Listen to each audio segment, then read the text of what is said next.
Thank you for being here. I have some good news for you. More people are going to make more money in the next few years than have been made in all of human history.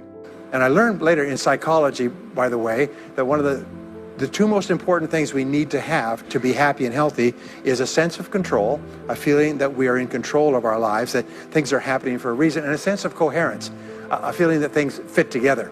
Well, when I realized the law of cause and effect explained everything, I got, wow. So in sales, I went to the top of my sales force. I read and I learned, attended courses, and especially I applied what I learned. And then when I got into sales management, I again read the books and took the courses and asked for advice. And when I got into real estate and importation and development and manufacturing and distribution and a whole series of businesses over the years, the first thing I did is I asked, how does it work? How do people succeed in this field? And then I buried myself and immersed myself. I spent hours and hours and hours studying, and then I did what the most successful people did. So what we do is we use proven success methods. We just find out what they are, and we do them over and over again. Quick point, nothing works the first time, okay? Please understand that. Nothing works the first time. What is the average number of times that a person tries with a new goal before they give up? Can you guess? Well, the average is less than 1, because most people give up before they try even once. They say, that's a great goal. I'd love to be financially independent. And then they give up. They don't even try. They say, but I couldn't because of this and because of that and so on. One of the things that I learned, by the way, is that becoming a self-made millionaire is not the important thing. What is really important is the person you have to become a self-made millionaire. You have to become a totally different human being. One of my friends says, that in order to achieve something you've never achieved before, you have to become someone you've never been before. And it's a really important insight, is the qualities that you need to develop, qualities on the inside to become a self-made millionaire, are incredible qualities that make you a vastly better person. Not only better in terms of character, determination, discipline, decision-making, strength, and so on, but they make you a far better person. They round out your character in a far better way. So the real payoff of becoming wealthy is not because you can eat more, because how many more meals can you eat? How many more clothes can you wear? But it's the kind of person that you become, and then the kind of people that you associate, the kind of life that you have. And so the things that we're going to talk about now, and I know that you're some of the smartest people in our country, so I'm going to give you these ideas very quickly, like dealing cards. What I found in my research is that there's a series of qualities that self-made millionaires have. If you have these qualities, your success is virtually guaranteed. And if you don't have these qualities, the qualities are learnable. Point number 1 is that all business or sales skills are learnable. All financial skills are learnable. If you can drive a car, you can learn any skill. If you can drive a car, you can learn the skill. Now, number 2 is you're probably only one skill away from doubling your income right now. You're probably only one skill away from setting yourself on the road to becoming a self-made millionaire. That turns out to be the case for almost everyone. Practice what top people practice, which is what is called idealization. You project forward several years and you imagine that your life is perfect in every way. Imagine that you have no limitations. Imagine that you have all the time and all the money and all the friends and all the contacts and all the education, all the experience, and that you could be or have or do anything you want in life. If you could, what would it be? If your life were perfect in 5 years, what would it look like? How much would you be earning? How much would you be worth? What kind of a family life would you have? What kind of health would you have? What kind of car would you be driving? What would your life be like if you could wave a magic wand and make it perfect in every way? Now, what we have found is this is the starting point of great riches, and it's the starting point of great success in life, is for you to have a dream or a vision of a wonderful future. And then I discovered that all people who are successful are excellent at what they do.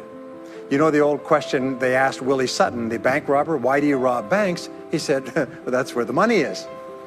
Well, being in the top 10% is where the money is. So what you have to do is you have to pay any price and make any sacrifice to get into the top 10% in your field. Now, here's the good news. If you're doing what you love to do, you will want to be in the top 10% in your field. If you don't want to be excellent at what you're doing, it means you're in the wrong field. It just means that you're marking time, you're treading water.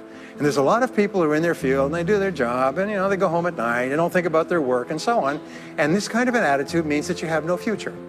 You have a very shaky present. That crackling sound you hear is the ice breaking under your feet, okay? And you have no future, because if you're not doing what you love to do and throwing your whole heart into it, you're just marking time.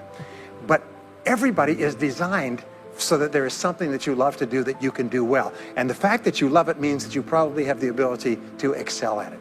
So make this decision to get into the top 10%. And let me tell you what changed my life. Here I was struggling in my late 20s, and I learned this. It was a breakthrough thought. Is that everybody's in the top 10% started in the bottom 10%. Everybody who's doing well was once doing poorly. Everybody who is at the top of your field today was once not even in your field at all and didn't even know it existed. Peter Drucker often asks the question, what are you good at? What are you good at today? What should you be good at? What could you be good at? What will you be good at? And so one of the questions that we ask is, looking back in your life, what has been most responsible for your success up to now? What has been most responsible in the past? What is it that you have done that has gotten you the best results? Because as we said before, success leaves tracks. And if you look back into your past, you'll often find indicators that guide you to your future. Now, let me give you a quick exercise, which is my only take-home or homework exercise for our time together. I want you to take a piece of paper like this and write down 10 goals that you'd like to accomplish in the next 12 months. Write the word goals and today's date at the top of the page. Write down 10 goals you'd like to accomplish, and then ask yourself this great question. If you could only accomplish one goal on this list, but you could accomplish it within 24 hours, which one goal would have the greatest positive impact on your life? Now, this is a great question because it'll usually jump out at you. You say, that's the one. If I had this, that would have more of an impact on my life than anything else. Sometimes it's a financial goal, sometimes it's a health goal, sometimes it's a relationship goal. But whatever it is, put a circle around that goal and then turn the page over and write it at the top of the page. Set a deadline on the goal, make a list of everything that you could think of to do to achieve the goal, and then begin working on your list. And here's the kicker, do something every day. Do something every day that moves you one step forward towards your major goal. My promise to you that this exercise, selecting your most important goal, making a plan, and working on it every day, will change your life in ways that you cannot imagine. They say that people begin to become great when they determine their major definite purpose, their number one goal, and work on it every day. It is the secret to becoming a self-made millionaire. It's the secret to great success in life. My promise to you is a week, a month, a year from now, you'll look back and you'll be absolutely staggered at the difference it makes. I was giving a seminar not long ago, and a gentleman came up to me. He said, you know that goal-setting exercise? It changed my life 10 years ago. He said, I was broke, I was divorced. He says, I was an alcoholic, and somebody dragged me to one of your seminars. He said, and I did that exercise and I picked my major goal. He said, it changed my life. I said, in what way? He said, today, he said, I'm worth $40 million. I said, wow. He said, yes, and I owe it to that lesson. Now, let me pass on one great rule to you, which has been discovered in interviewing self-made millionaires. Self-made millionaires look into every failure for something good. They say, there's got to be something good in this that I can benefit from, and surprise, surprise, they always find it. Second is, self-made millionaires always seek the valuable lesson in every setback or obstacle or temporary failure, and they always find the lesson. Now, what do failures do? Failures whine and cry and think about what they've lost and blame their problems on someone else. Successful people say, what can I learn from this that will make me smarter next time? And my promise to you, those who seek find, is that if you go looking for a valuable lesson in the biggest problem that you're facing today, you'll always find the lesson. Here's another possibility. Your biggest problem today could be the biggest gift that you have ever received, because it may contain within it the lesson that will make you successful. If you stop thinking about what happened and who's to blame, and you start looking for the gift within your problem, sometimes it can transform your life. The next key is to dedicate yourself to lifelong learning. Now, what takes you from rags to riches is personal development, personal and professional development. In the 21st century, as Peter Drucker says, knowledge and skill are the keys to the 21st century. And the only thing that will be relevant, the only skill that will be relevant in the 21st century is the ability to learn new skills, because virtually everything you know is becoming obsolete at a rapid rate. So what we have found is this: the hallmark of superior people, 30 years of research, is how you respond to a crisis, how you deal with problems, and how you respond to a crisis. And what we have found is this, is superior people look for the solution to every problem. They don't allow themselves to become upset and angry. When something goes wrong, they say, okay, what's the solution? And they become intensely solution-oriented. When you have a very intense problem, That stimulates creativity to solve the problem. So what you do is you write and define the problem clearly. If you have a problem, you say, wait a minute, what is my problem? What is it that I'm worried about? And write it down. And the very act of defining a problem clearly often triggers the solution to the problem.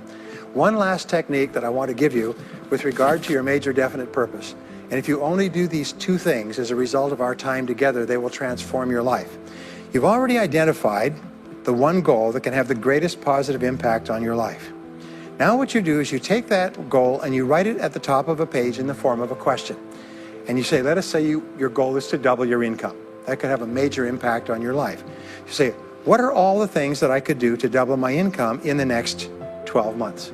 Write it as a clear question. Even better, if you're earning $50,000 a year today, write, what could I do to earn $100,000 over the next 12 months? The more specific the question, the better. Then you devote yourself to writing 20 answers to this question. You must write a minimum of 20 answers. Work harder, work smarter, start earlier, stay later, change occupations, upgrade my skills, whatever it is, keep forcing yourself to write till you've written 20 answers. We call this mindstorming. The first 3 to 5 answers will be easy. The next 3 to 5 answers will be difficult. The last 10 answers will be incredibly difficult. But I have given this exercise to people who've gone on to become millionaires so many times I've lost track, because they often find that the 20th answer changes their whole life. The next key to becoming a self-made millionaire is to become an unshakable optimist. Unshakable optimist means that you think and talk about what you want most of the time. Optimists think and talk about what they want. They look for the good in every situation. They seek the valuable lesson. They're constantly feeding their mind with great ideas, which opens up new perspectives. What I have found is that optimists have 3 wonderful qualities. Number 1 is they learn more things. As a result, they dramatically increase the likelihood that they will learn the right thing at the right time. Number 2 is they try more things, which dramatically increases the likelihood that they'll try the right thing at the right time. And number 3 is they persist. They never give up. Optimists make a decision that once they've decided they're going to become wealthy, they just never stop until they achieve that goal. I want to leave you with the last 2 qualities of self-made millionaires. Second to the last quality is that they develop the qualities of courage and persistence. I said before, the biggest single obstacle to success is the fear of failure. The antidote to the fear of failure is the habit of courage. And what we know is that you need 2 types of courage to succeed. The first type of courage is the courage to begin. It's the courage to launch with no guarantees of success. Someone once said that if all obstacles must first be removed, nothing will ever get done. So successful people are willing to think, plan, make decisions, and then take action with no guarantees. We say leap and the net will appear. Take action with no guarantees and then learn. The second part of courage is the courage to endure. It's the courage to persist. It's the courage to keep on keeping on. It's to make the decision in advance that you will never give up. No matter what happens, you will never give up. You will get knocked down over and over again, but you'll never give up. And the interesting thing is, if you make that decision in advance, you'll find yourself continually bouncing back.